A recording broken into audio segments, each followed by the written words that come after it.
Hello friends, welcome to JK சமையல். இந்த வீடியோவில் நம்ம சென்னா குனி மீன் குழம்பு எப்படி செய்யலான்றதை பார்க்கலாம்.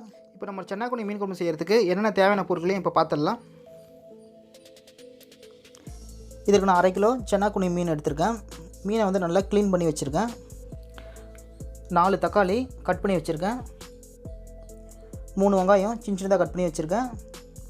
3 பச்சை மிளகா, கொஞ்சம் கருவேப்பிலை, 5 பல்லு பூண்டு 2 கட் பண்ணி வச்சுருக்கேன். இந்த மீன் குழம்புக்கு வந்து நம்ம காய்கறியெல்லாம் கூட போட்டு சமைக்கலாம். காய்கறின்னு பார்த்திங்கன்னா கத்திரிக்காய் போடலாம், முருங்கைக்காய் போடலாம், உருளைக்கிழங்கு போடலாம். நான் வந்து வெறும் கத்திரிக்காய் மட்டும் போடுறேன். கத்திரிக்காய் வந்து நான் 1/4 கிலோ கத்திரிக்காய் எடுத்துருக்கேன். கத்திரிக்காய் வந்து 4 ஷேப்பாக கட் பண்ணிக்கோங்க. புளி வந்து சின்ன நெல்லிக்காய் அளவுக்கு எடுத்துக்கோங்க. அது தண்ணியில் ஊற வச்சு எடுத்துருங்க. குழம்பு மிளகாய்த்தூள் 1.5 ஸ்பூன், சில்லி பவுட்ரு 1 ஸ்பூன், மிளகுத்தூள் 1/4 ஸ்பூன், சீரகத்தூள் 1/4 ஸ்பூன், மஞ்சள் தூள் 1/4 ஸ்பூன், 2 பத்த தேங்காய் வந்து அரைச்சி வச்சுருக்கேன். தாளிப்பதற்கு கடுகு, உளுந்தம்பருப்பு, சோம்பு இது எல்லாமே வந்து 1/4 ஸ்பூனு. சமையல் எண்ணெய் வந்து 50 ml. இஞ்சி பூண்டு பேஸ்ட்டு 1 ஸ்பூன், கொஞ்சம் கொத்தமல்லி இலை, சால்ட்டு தேவைக்கேற்ப. இவ்வளோ தாங்க நம்ம சென்னா குனி மீன் குழம்பு செய்கிறதுக்கு தேவையான பொருட்கள். இப்போ சென்னா குனி மீன் குழம்பை நம்ம எப்படி செய்யலான்றதை பார்க்கலாம். இப்போ ஒரு பேனில் நம்ம எடுத்து வச்சுருக்க ஆயில் சேர்த்துடலாம். ஆயில் கொஞ்சம் சூடான பிறகு நம்ம எடுத்து வச்சுருக்க 1/4 ஸ்பூனு கடுகு உளுத்தம் பருப்பு, 1/4 ஸ்பூனு சோம்பு ரெண்டுத்தையும் இப்போ ஆயிலில் சேர்த்துடலாம். இப்போ பொரிஞ்ச பிறகு நம்ம கட் பண்ணி வச்சுருக்க 3 மிளகா, அடுத்து 5 பல்லு பூண்டு 2 கட் பண்ணி வச்சுருக்கோம், அதையும் சேர்த்துடலாம். அடுத்து நம்ம கட் பண்ணி வச்சுருக்க 3 வெங்காயத்தையும் சேர்த்துடலாம்.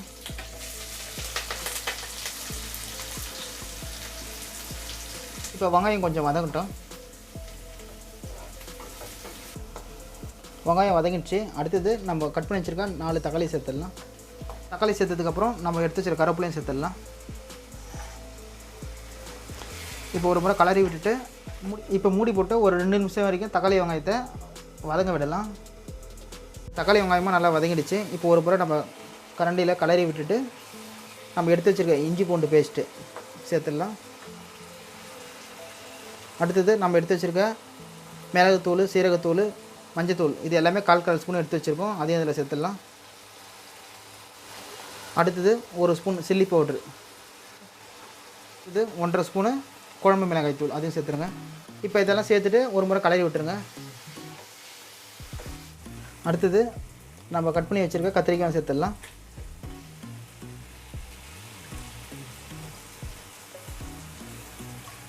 கத்திரிக்காய் சேர்த்துட்ட பிறகு ஒரு முறை கலரி விட்டுருங்க.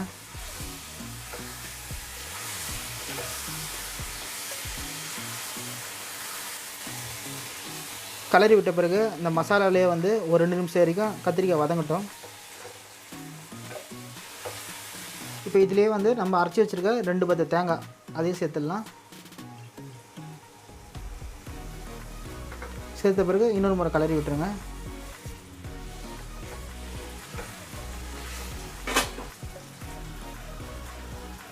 நம்ம புளி கரைசலை சேர்த்தலாம். நம்ம கரைச்சி வச்சுருக்க சின்ன நெல்லிக்காய் அளவுக்கு புளியை எடுத்து ஊற வச்சு வச்சுருந்தோம், அந்த கரைசலை இப்போ சேர்த்துடலாம்.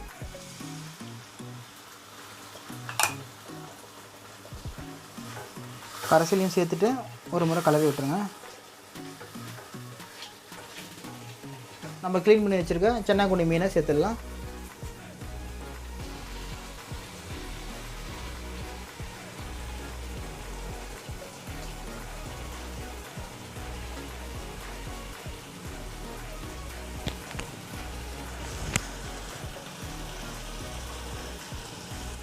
இந்த மீனை மட்டும் நம்ம க்ளீன் பண்ணும்போது ஒரு 4 முறைக்கு 5 முறை வந்து நல்லா தண்ணியில் வாஷ் பண்ணிவிடுங்க. ஏன்னா இதில் வந்து சின்ன சின்னதாக பொடி மணல்லாம் இருக்கும். நீங்கள் சரியாக வாஷ் பண்ணலைன்னா அந்த மணல் வந்து நன்னு இருக்கும். அதனால் ஒரு 5லேருந்து ஒரு 6 முறை கூட கூடுதலாகவே தண்ணியை போட்டு நல்லா வாஷ் பண்ணி எடுத்துக்கோங்க. இப்போது சென்னா குனி மீனை சேர்த்துட்டோம். இப்போ இன்னொரு முறை கலரி விட்டுடலாம்.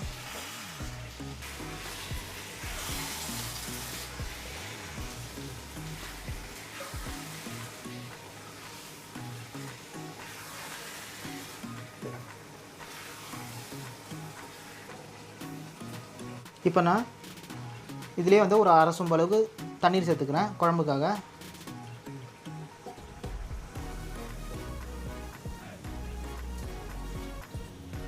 தண்ணி சேர்த்துட்டு நல்லா கலரி விட்டுட்டு இப்போ குழம்புக்கு தேவையான அளவுக்கு சால்ட் சேர்த்துருங்க.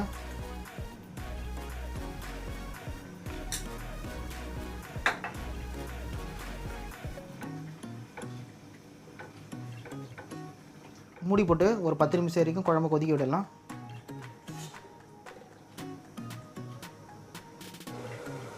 இப்போ 10 நிமிஷமாக குழம்பு நல்லா கொதிக்குது. இப்போ மூடி நம்ம திறந்துக்கலாம். நல்லா வாசனையாக இருக்குது. இப்போ நம்ம ஃபைனலாக நறுக்கி வச்சுருக்க மல்லி இலையை சேர்த்துடலாம்.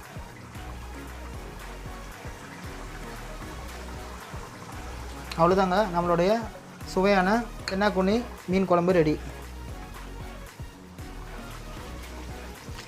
இந்த வீடியோ பிடிச்சிருந்தா அந்த வீடியோ லைக் பண்ணுங்கள், ஷேர் பண்ணுங்கள். நம்ம ஜேகே சமையல் சேனலை இது வரைக்கும் நீங்கள் சப்ஸ்கிரைப் பண்ணலாம், மறக்காமல் சப்ஸ்கிரைப் பண்ணிக்கோங்க. கூட வர பெல் பட்டனையும் ப்ரெஸ் பண்ணிங்கன்னா நாங்கள் அப்லோட் பண்ணுற புத்தம்பது வீடியோக்கள் உடனுக்குடன் உங்களுக்கு நோட்டிஃபிகேஷன் வந்து கொண்டே இருக்கும். மீண்டும் அடுத்த ஒரு வீடியோவில் சந்திப்போம். தேங்க்ஸ் ஃபார் வாட்சிங்.